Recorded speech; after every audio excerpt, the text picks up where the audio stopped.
திண்டுக்கல் மாவட்டம் நத்தம் பகுதியில் மாம்பழங்கள் உரிய விலைக்கு விற்பனையாகாததால் விவசாயிகள் வேதனையில் மாமரங்களை வெட்டி அகற்றி வருகின்றனர். அந்த காட்சிகளை காண்போம்.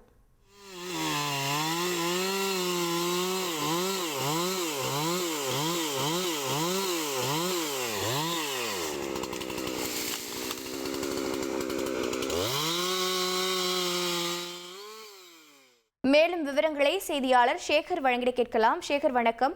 தற்போது மாம்பழ விவசாயிகளுக்கு ஏற்பட்டிருக்கக்கூடிய பிரச்சனை என்ன? மாமரங்களை வெட்டி வருகிறார்களே, அது நிறுத்தப்பட்டதா? என்ன நடவடிக்கை தற்போது மேற்கொள்ளப்பட்டிருக்கிறது? வணக்கம். முக்கணியில் முதல் கனியான மாம்பழ சாகுபடி அதிக அளவில் நடைபெறும் மாவட்டங்களில் திண்டுக்கல் மாவட்டம் குறிப்பிடத்தக்க இடத்தில் உள்ளது. குறிப்பாக நத்தம், சானார்பட்டி, கோபால்பட்டி உள்ளிட்ட பல்வேறு ஊர்களில் ஆயிரக்கணக்கான ஏக்கரில் மாமரங்கள் பல ஆண்டுகளாக வளர்க்கப்பட்டு வருகின்றன. இப்பகுதிகளில் விளையும் கல்லாமை, காசா, பங்கனவல்லி, காலப்பாடி, செந்தூரம், இமாம் பசந்த், மல்கோவா உள்ளிட்ட பல்வேறு ரக மாங்காய்கள் வட மாநிலங்களுக்கு அனுப்பப்பட்டு வருகின்றன. ஒவ்வொரு மாம்பழ சீசன் காலத்திலும் சுமார் 200 கோடி அளவில் வர்த்தகம் நடந்து வந்தது. இந்நிலையில் கடந்த சில வருடங்களாக மாங்காய் கொள்முதல் இறங்குமுகமாகவே இருந்து வருகிறது. மாம்பழங்கள் இனித்த போதிலும் அதன் விலை கசக்கும் நிலையில் உள்ளது. இந்த மாங்காய் சீசனில் விவசாயிகள் வேதனை அடையும் அளவிற்கு மாங்காய் விலை கடும் வீழ்ச்சி அடைந்து காணப்பட்டது. இதனால் விவசாயிகள் கடுமையாக பாதிக்கப்பட்டனர். மாமரத்திற்கு தெளிக்கப்படும் பூச்சிக்கொல்லி மருந்து, கூலியாட்கள், சம்பள வேலை உயர்வு, வேலையாட்கள் பற்றாக்குறை, இடுபொருட்கள் விலை உயர்வு என பராமரிப்பு செலவு பல மடங்கு கூடியது. ஆனால் அதற்கு ஏற்ப மாங்காய் விலை உயரவில்லை.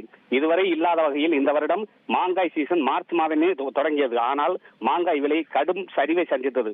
1 கிலோ மாங்காய் 3 ரூபாய் முதல் 5 ரூபாய் வரை விற்பனை ஆவதால் பல ஏக்கரில் விளைவிக்கப்பட்ட டன் கணக்கிலான மாங்காய்களை பறிக்காமல் மரங்களிலேயே விட்டுவிட்டனர். இனி வரும் காலத்திலும் இந்த நிலை தொடரும் என்ற அச்சம் ஏற்பட்டுள்ளது. இதனால் நத்தம், சானார்பட்டி மற்றும் கோவால்பட்டி பகுதிகளில் மாங்காய் சாகுபடி மங்கி வருகிறது. விவசாயிகள் மாற்று விவசாயத்திற்கு செல்லும் நிலைக்கு தள்ளப்பட்டுள்ளனர். இதனால் 30 ஆண்டுகளுக்கு மேலாக தங்களது பிள்ளை போல் வளர்த்து வந்த மாமரங்களை எந்திரங்கள் மூலம் வெட்டி அகற்றும் துர்பாக்கிய நிலைக்கு தள்ளப்பட்டதாக விவசாயிகள் வேதனை தெரிவித்தனர். தகவல்களுக்கு நன்றி சேகர்.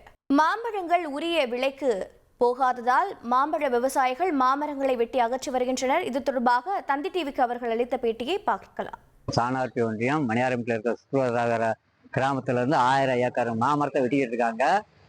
அதாவது விளைச்சலும் கம்மி, அதுவும் போதிய வருமானமும் இல்லை, மருந்தெடுப்பு கூலியும் கொடுக்க முடியல, பறிக்கிற கூலியும் கொடுக்க முடியல. அதனால மாமரத்தை வெட்டிட்டு விவசாயிகள் விவசாயம் பண்ண போறாங்க. இருக்க மாமரத்துக்கு நல்லபடியாக அரசாங்கம் நிர்ணயம் கொடுக்குமாறு கேட்டுக்கொள்கிறோம். திண்டுக்கல் மாவட்டம் சானார்பட்டி ஒன்றியம் பூக்கலாம்பட்டிலேருந்து பேசுகிறேன். இப்போ மாமரம் இப்போ ரொம்ப விளைச்சல் கம்மியாக இல்லாதனால, மாமரம் நல்லா விளைச்சல்னால தான், ஆனால் இருந்தாலும் விலை இல்லை.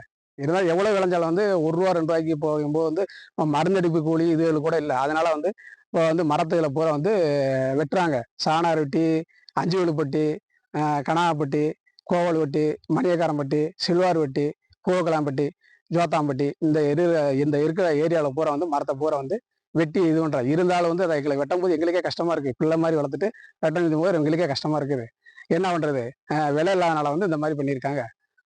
இந்த மாதிரி கவர்மெண்ட் பார்த்து இதுக்கான ஒரு நிவாரண நிதி கொடுக்குமாறு உங்களுக்கு கேட்டுக்கொள்கிறேன். ட்ரெண்டை ஃப்ரெண்ட் ஆக்கிக்கோங்க. தந்தி டிவியின் சப்ஸ்கிரைபர்ஸ் அண்ட் ஃபாலோவர்ஸ் குடும்பத்தில் நீங்களும் இணையுங்க.